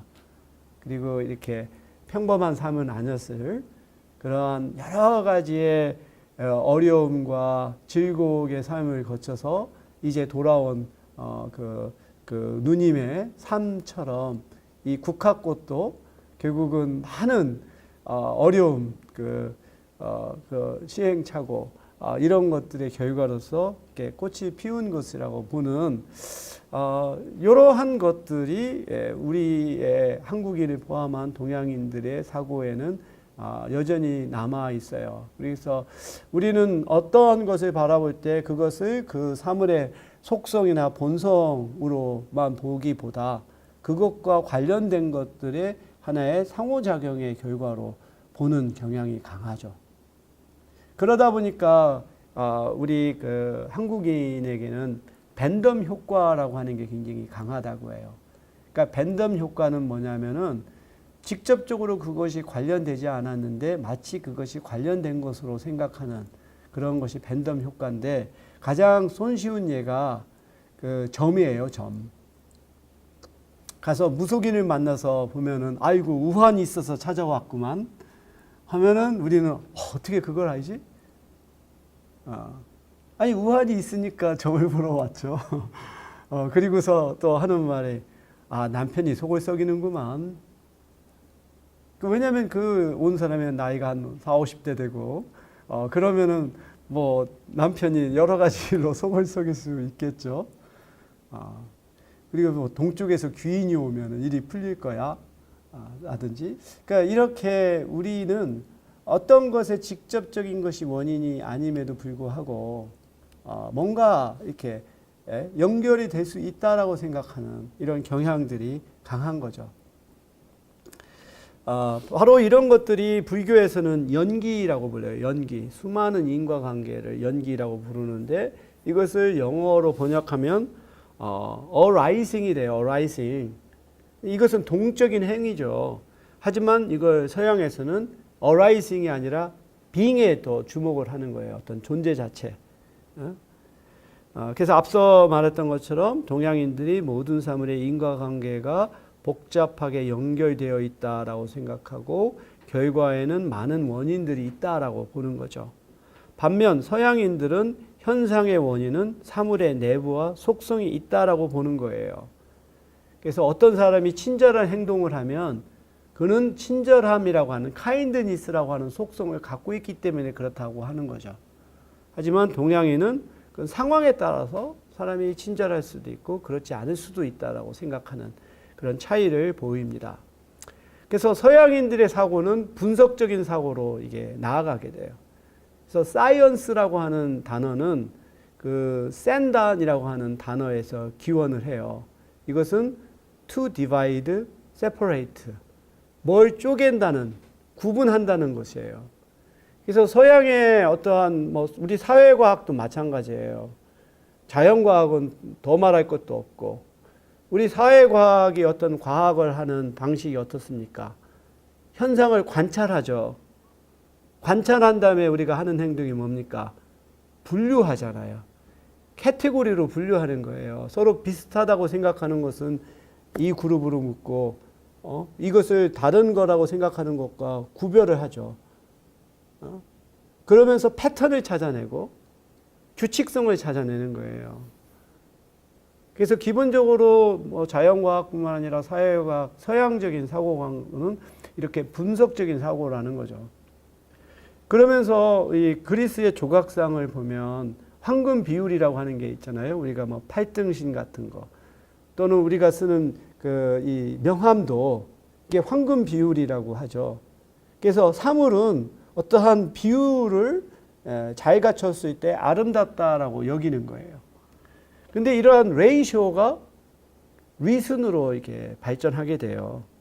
그러니까 우리가 생각하는 이성이라고 하는 것은 바로 사물의 본성인 비율에서 시작된다라고 하는 거죠. 이런 것들이 서양인들이 갖고 있는 사고입니다. 어떠한 사물을 볼 때 사물을 쪼개서 더 이상 쪼갤 수 없는 단위로 만들고 그것은 고유한 속성을 갖고 있는 것으로 이제 보는 것이고 결국은 그러한 본성을 갖고 있는 것이 사물의 속성이라고 보는 거죠. 그것을 찾아내는 과정이 사이언스예요. 예를 들어서 우리가 의학의 분야로 들어가 볼 때 동양의학과 서양의학의 차이가 굉장히 커요. 우선은 동양에서는 질병이 발생하면 그것은 몸의 조화가 깨졌기 때문에 발생했다라고 생각해서 몸의 기를 북돋는 방식으로 그 질병을 치료하려고 해요. 하지만 서양의 의학에서는 질병은 어느 특정한 부위가 잘못됐기 때문에 발생한 거라고 생각하고 그것을 치료하는 데 초점이 주어지는 거죠. 그러니까 수술이라고 하는 것이 발전하게 돼요. 반면 또 한 가지는 우리가 약을 만드는 방식도 굉장히 달라요. 우리가 동양의학에서 한약이라고 하는 것은 여러 가지를 한약 재료를 넣어서 탕을 해서 그걸 마시는 거잖아요. 근데 서양의 약은 뭡니까? 예를 들어서 아스피린이라고 하면 아스피린의 성분만을 뽑아내서 그것을 알약 형태로 만드는 거죠. 바로 에센스만을 뽑아내서 그것을 이렇게 캡슐 형태로 만드는 것이 서양에서의 하나의 질병을 치료하는 방식은, 이것은 단지 의학에만 그치는 게 아니라 모든 영역이 다 그런 거예요. 미술을 하더라도 처음에는 풍경화, 인물화, 정물화 하다가 그 작가가 생각하는 대상의 속성을 그냥 그대로 드러나는 것이 바로 뭐 입체파가 되고 야수파가 되고 인상파가 되고 다 그런 거잖아요. 그런 데서 이렇게 굉장히 사고의 차이를 우리가 발견할 수 있다라고 볼 수 있어요. 그래서 앞서 말한 것처럼 서양인에게 세상은 각각의 개체들이 모여서 집합을 이루는 공간이라고 하면, 동양인에게는 세상은 하나로 연결된 거대한 장과 같은 공간이다. 그렇기 때문에 서양인은 각각의 개체를 가리키는 명사를 중심으로 세상을 바라보게 되는 거고, 동양인은 하나의 연결된 거대한 장 속에서 일어나는 상호작용을 가리키는 동사를 중심으로 세상을 바라본다라고 이제 볼 수가 있다는 거죠. 또 한 가지 우리가 문화 간의 차이를 볼 수 있는 개념에 고맥락 사회와 저맥락 사회가 있어요. 그 에드워드 홀이라고 하는 이 미국의 인류학자, 비교 문화 연구자가 이제 제안한 개념으로서 문화 간의 차이를 설명하는 개념이죠. 그래서 고맥락 사회는 그 사람들이 오랜 기간 동안 같이 긴밀한 관계를 맺어서 살다 보니까 서로 간에 어떤 의사소통을 할 때 그것을 명백한 방식으로 표현하지 않더라도 그것을 이해하는 것이죠. 다시 말해서 일종의 눈치 같은 거죠. 그러니까 어떤 것을 명백하게 뭐 글로, 말로 이렇게 하지 않고도 사람의 얼굴 표정이나 또는 은유적인 표현을 가지고도 그것을 이해할 수가 있는. 반면 저맥락 사회는 이 사람들이 명백한 방식으로 의사소통을 해야 하는 그런 특징을 갖죠. 이런 데서는 대개 어떤 성문법이라고 하는 것이 발전해요. 모든 것을 그 글의 형태로 또는 그 법률의 형태로 또는 계약서의 형태로 하는 거죠. 고맥락 사회에서는 그렇게 하게 되면 그것은 오히려 예의에 어긋난다라고 생각하죠. 구두로, 신의로 이렇게 하는 것이 온당한 거라고 생각을 하는 거죠. 그래서 고맥락 사회에서는 그 맥락을 이해하는 게 매우 중요해요. 만약에 이것을 이해하지 못하면 참 그 사람은 눈치 없는 사람이 되는 거예요. 보통 우리가 보면은 그 어떤 것을 호의를 베풀 때 그것을 거절하는 것을 진짜 거절하는 것으로 이해했다가는 큰 코 당하는 게 있죠. 뭐 예를 들어서 식사 시간 때 방문을 한 사람이 있는데 어떻게 식사했어요? 물어봤을 때 그냥 예의상 먹었어요? 라고 해서 진짜 먹은 줄 알고 아무것도 준비 안 하면 집에 돌아가면서 엄청 욕할 거예요. 근데 우리는 한번 물어보고 그게 아니라 하더라도 계속 하고, 그래서 또 이쪽에서도 마지못해서 들어주고, 그게 마치 채통 있게 해는 것으로 여기지. 뭐 식사했어요? 나 안 먹었는데요? 그렇게 직접 처음부터 얘기하게 되면은 상당히 이 사람은 예의 없는 것으로 생각하게 되는 거죠. 바로 이런 것들이 이제 고맥락 사회와 저맥락 사회로 보는데, 바로 동양의 문화가 이 고맥락 사회의 특징을 많이 보이고 서양의 문화가 저맥락 사회의 특징을 많이 보인다라고 볼 수 있어요. 근데 우리가 이제 문화 간의 차이를 설명을 할 때 한 가지 주의해야 되는 것은, 문화 간의 차이와 개인 간의 차이는 일종의 평균과 분산의 차이다라고 이해하는 게 필요하다는 거예요. 그러니까 같은 문화권 내에도 개인 간의 차이가 굉장히 클 수가 있는 거예요. 그래서 개인주의가 강한 미국 사회에서도 상대적으로 집단주의가 강한 사람이 있는가 하면, 집단주의가 강한 문화권에서도 상당히 개인주의가 강한 사람이 있다는 거죠. 그럼에도 불구하고 우리가 이러한 집단 간의 문화 차이를 주목하는 것은 평균의 차이가 그래도 의미 있게 난다라고 하는 거죠. 그래서 집단주의가 강한 사회에서는 많은 사람들이 그러한 사고를 갖고 있는 경향이 강하기 때문에 그러한 그 사고 방식에 따라 사람들이 말을 하고 행동을 하게 되는 것이죠. 그런 차이를 우리가 이해하는 게 매우 중요하고요. 또한 그 문화 자기관 이론이라고 하는 게 있어요. 마커스하고 기타야마가 개발한 이론인데 앞서 말했던 거랑 비슷해요. 서양인의 자기관이 상호 독립적인 자기관이라고 하면 동양인의 관점은 상호 협지적인 자기관이다라는 것이죠. 그런데 이와 같은 문화 자기관 이론의 한계는 뭐냐면 같은 집단주의 문화권에 속해 있는 한국과 중국과 일본인들이 보이는 이 그 자기관이 굉장한 차이가 있다는 거죠. 그러니까 일본인과 한국인이 보면 집단주의가 강하지만 상대적으로 한국인들이 굉장히 좀 독립적인 측면이 있거든요. 이런 것들을 이렇게 상호 독립적 자기, 상호 협조적 자기와 같은 이분법이 참 구별하기가 어렵다라는 것이죠.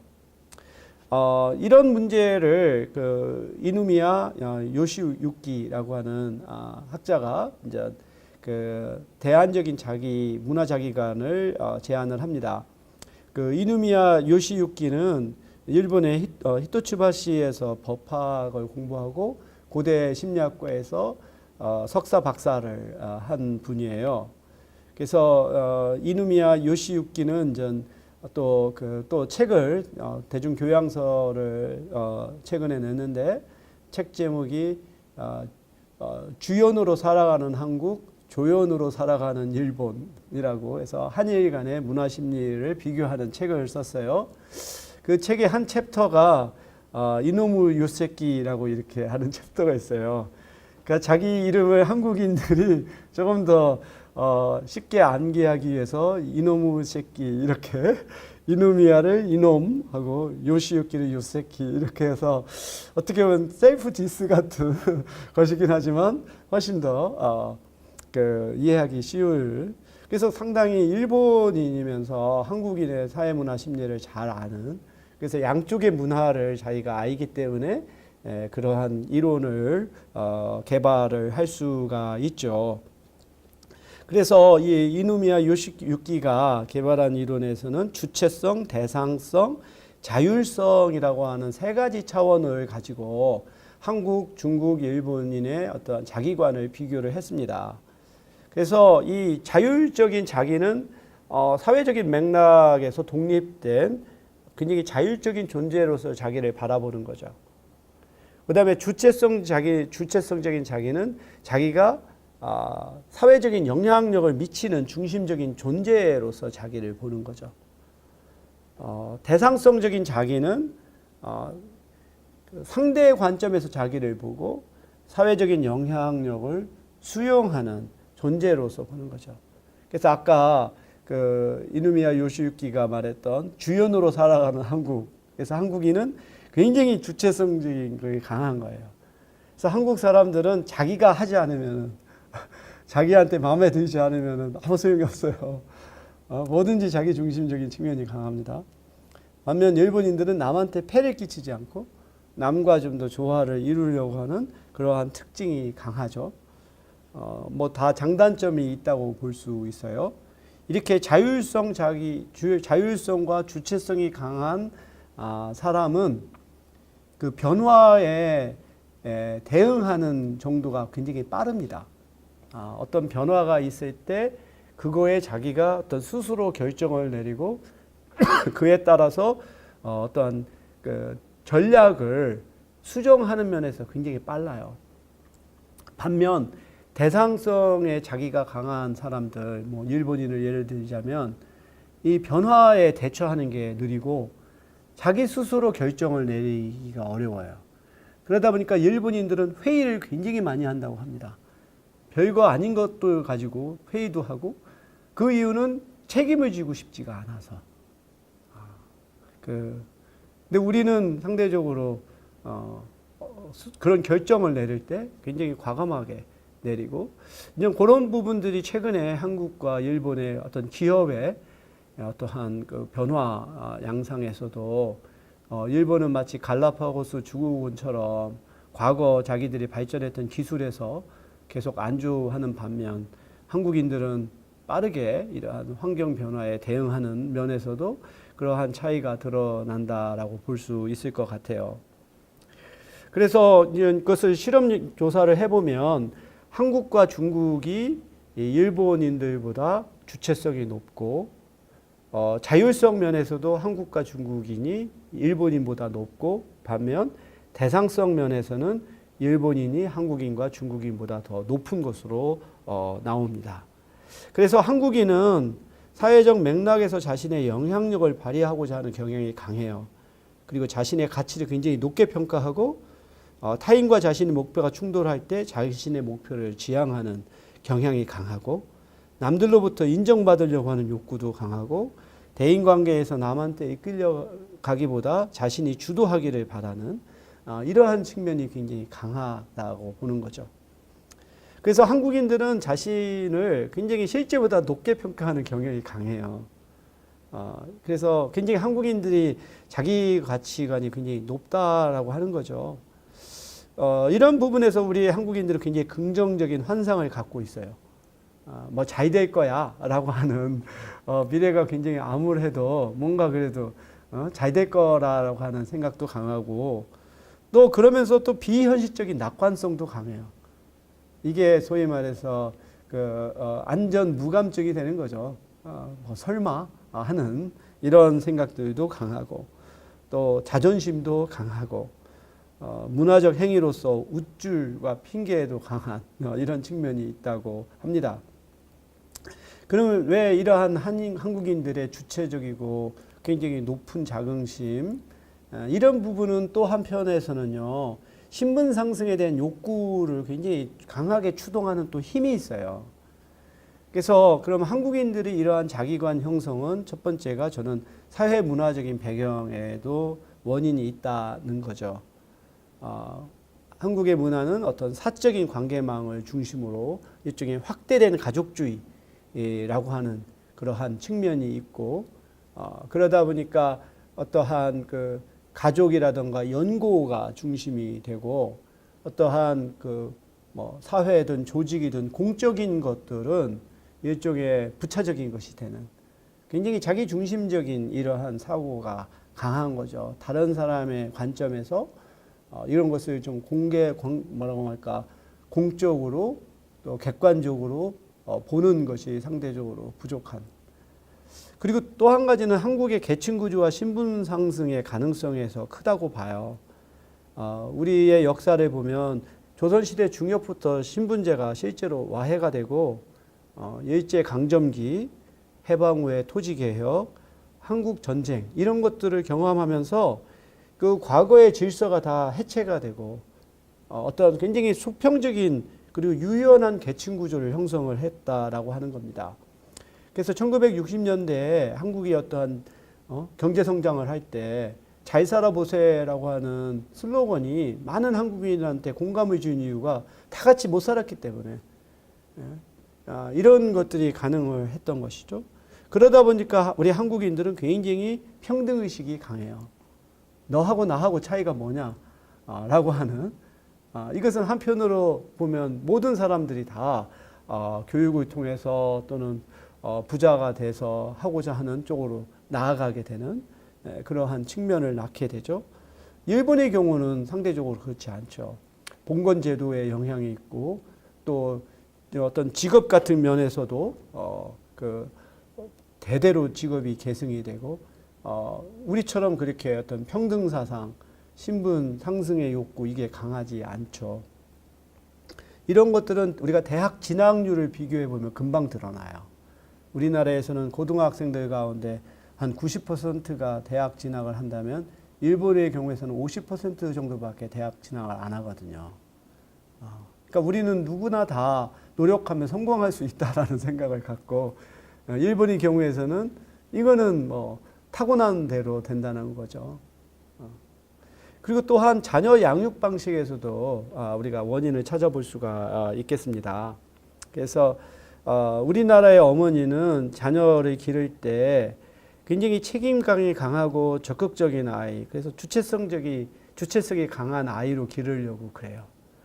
그래서 주위에서 만약에 애가 좀 막 소란을 피우고 그러면은 뭐라고 하면은 화를 내죠. 왜 우리 애 기죽이냐고.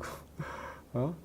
그러니까 다른 사람을 이렇게 배려하기보다 경쟁에서 살아남는 굉장히 강한 아이로 기르려고 해요. 그래서 마치 처음에는 마치 자기 아이가 다 천재라고 생각하죠. 그래서 일찍이 뭐 한글 가르치고 영어 가르치고 점차 이제 나중에 보니까 이제 그럴 가능성이 없으면서 포기하게 되지만 거의 모든 부모들은 처음에 자기 아이가 특별한 아이가 될 걸로 기대를 하죠. 반면 일본의 어머니는 이 동정심이 강한 아이, 남들하고 같이 어울리는 아이, 그래서 대상성이 강한 자기가 발달하게 되는 양육 방식에서도 차이가 있다라고 합니다. 우리 학교의 그 심리학과의 허태균 교수가 또 유명 인사죠. 어쩌다 한국인이라고 하는 또 책을 써서 상당히 이제 대중적으로도 많은 그 관심을 끌었는데, 그 허태균 교수가 지적하는 한국인의 심리 코드를 6가지로 보고 있어요. 아까 말했던 주체성, 가족 확장성, 관계주의, 심정 중심주의, 복합 유연성, 불확실성의 회피.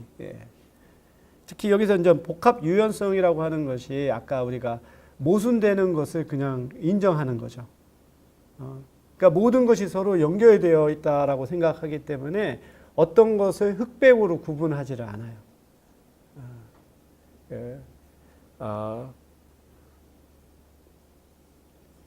그래서 이제 서로 모순되는 것도 같이 존재하고, 그래서 우리는 어떠한 행동을 할 때 어느 한쪽으로 치우치는 결정을 하기보다 양쪽에도 다 이렇게 적용될 수 있는 방법을 우리는 선호하는 경향이 있어요.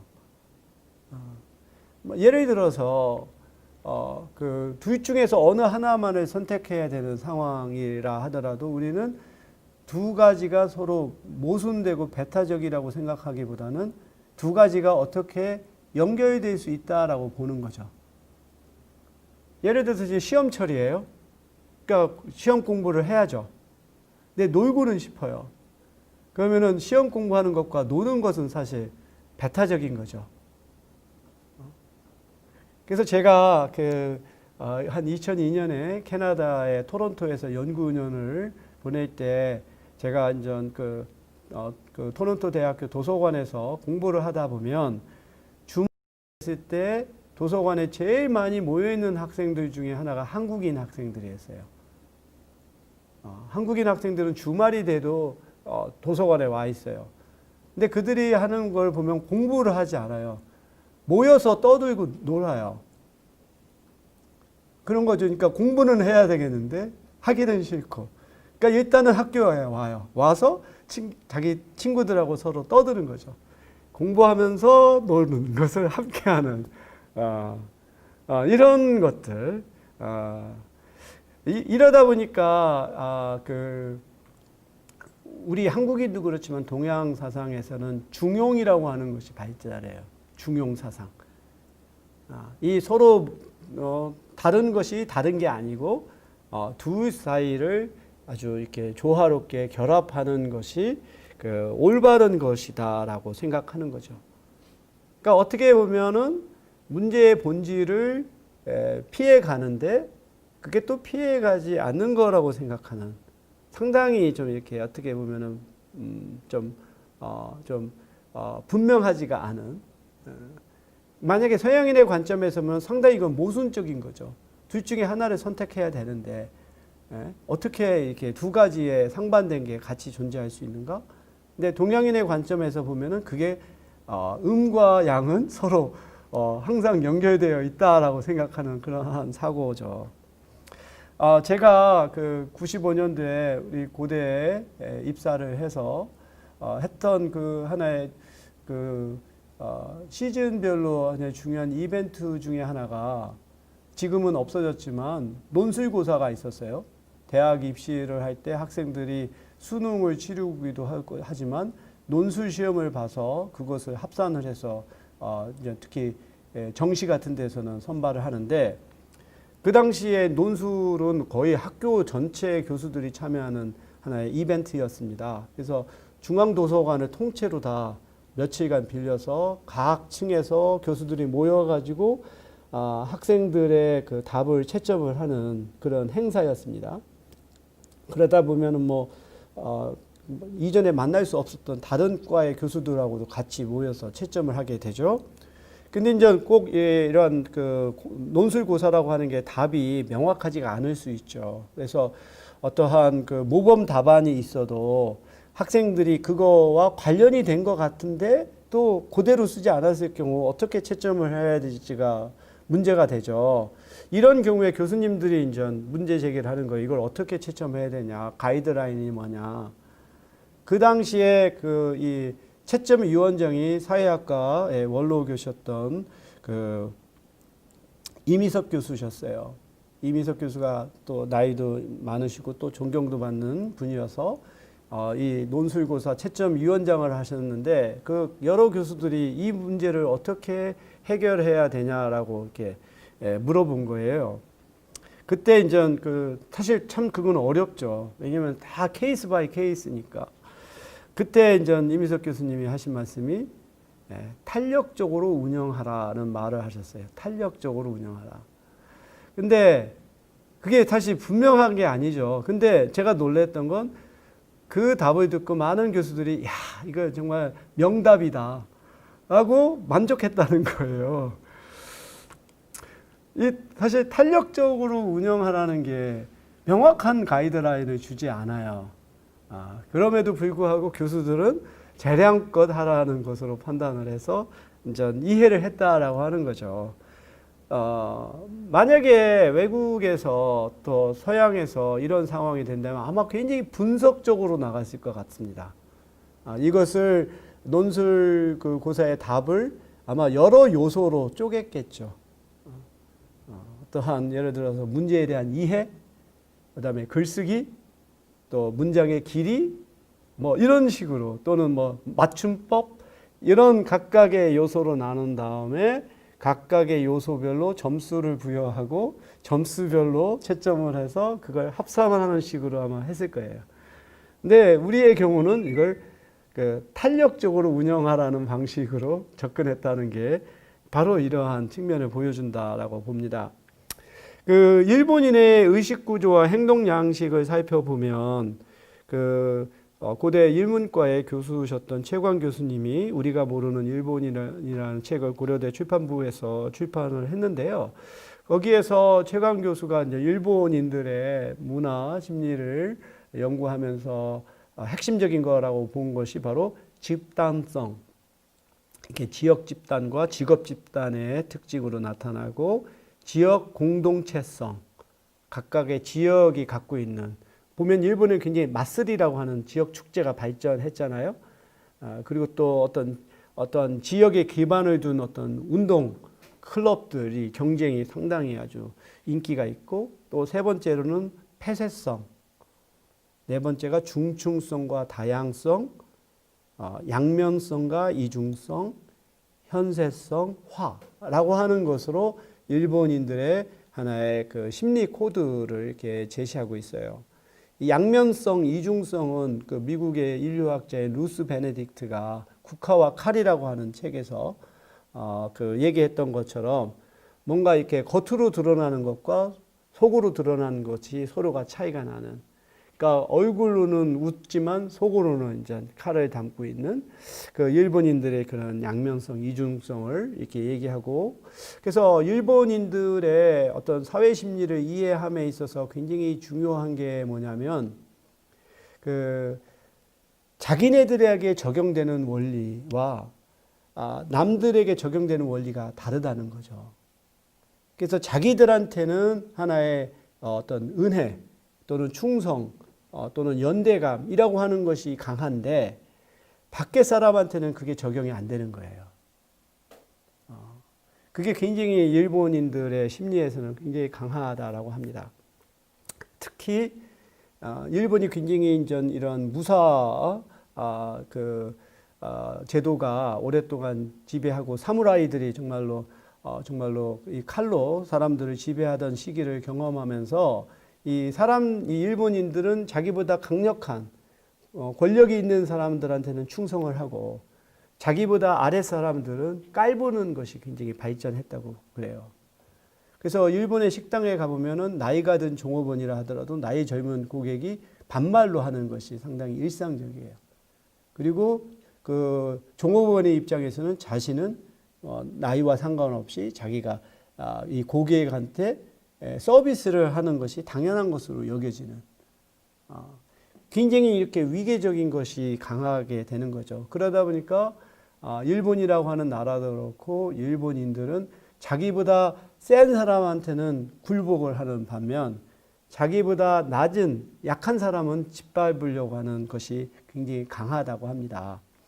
바로 그것이 일본인들이 그 위안부 문제라든지 과거 우리 강점을 했다라든지 그런 과거사에 대해서 사죄를 하지 않는 이유가 바로 그거라는 거죠. 자기보다 약한 사람한테는 결코 사과하지 않는 그것이 이제 일본인의 하나의 속성이다라고 이제 얘기를 합니다. 그 중국인의 심리 키워드에는 이 문, 의, 면, 붕, 충, 신, 정이라고 하는 7가지의 코드가 중국인들을 이해하는데 상당히 유용하다고 불러요. 예를 들어서 문이라고 하는 것은 굉장히 함축적인 의미죠. 우리가 중국어를 보면은 이게 표의 문자라 이제 그것을 우리가 이해하는 방식이 딱 정해져 있는 게 아니죠. 그리고 이게 정말로 이게 주어, 동사, 목적어 이것이 순서대로 있어서 이것을 보면 누구나 같은 방식으로 해석할 수 있는 게 아니라 정반대로 또 해석이 가능한 그러한 그 글의 형태가 있죠. 근데 그것을 명백하게 하면 그것은 본질이 아니다라고 중국인들은 생각한다는 거예요. 이래서 도가 사상에서 보면은 도를 도라고 말하는 것은 도가 아니다. 만약에 우리가 도는 무엇입니까? 물었을 때 그것을 도는 이거다라고 설명하는 순간 그건 본질이 아니다라고 하는 이걸 우리가 함축적으로 이해해야 한다라고 하는 거죠. 그리고 의라고 하는 것도 우리가 알다시피 관시라고 하는 사적인 관계가 사실 무엇보다도 중시되는 그런 의미에서 중국인들의 사회 심리는 상당히 고맥락적인 그런 의미이고 사적인 관계에 기반을 하고 있다라고 볼 수 있어요.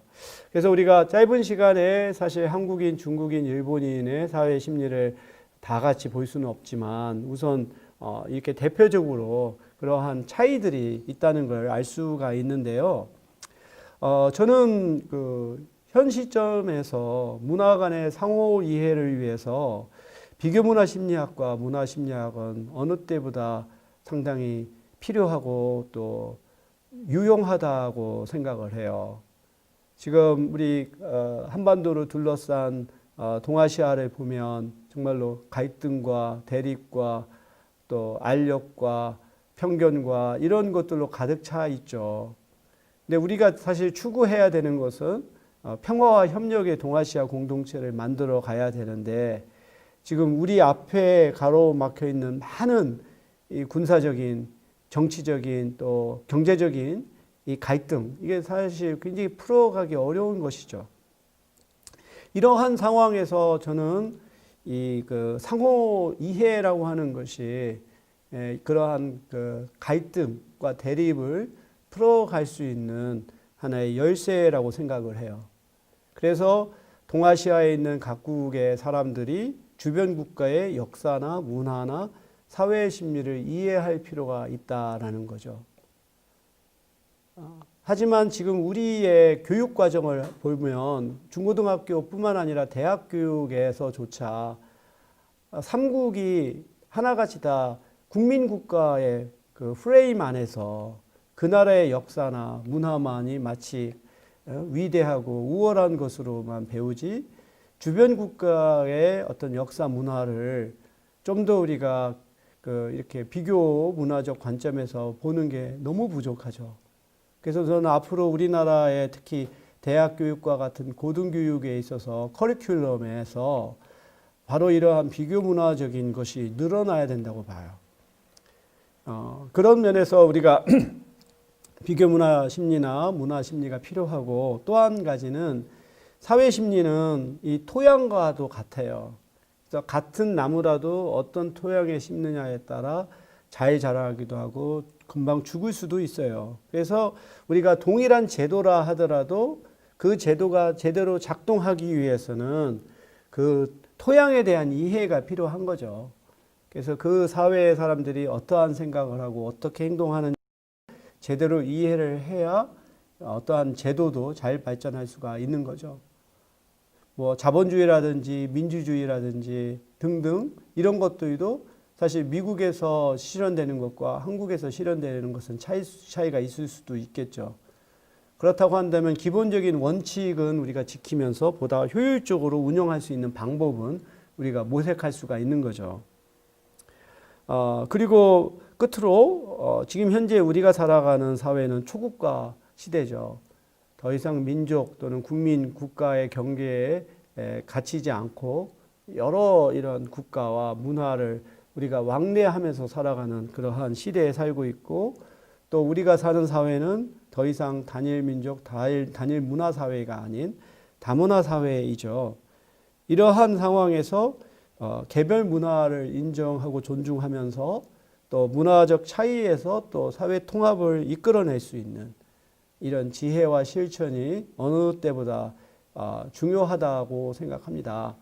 그런 차원에서 바로 이런 비교 문화 심리, 문화 심리학이 굉장히 중요한 것이고, 우리가 이런 문화가 어떤 차이점도 있지만 또한 보편적인 면에서의 또 공통점을 갖고 있음을 이해를 하는, 다시 말해서 차이라고 하는 것이 틀린 것이 아닌 다름이라고 하는 것을 우리가 이해하고, 이 다름을 어떻게 잘 관리하고 이걸 자원으로 활용할 수 있느냐라고 하는 것이 어느 한 사회나 국가가 더 발전할 수 있는 하나의 그 원동력이 될 수 있다라고 생각을 합니다. 이것으로 강의를 마치겠습니다.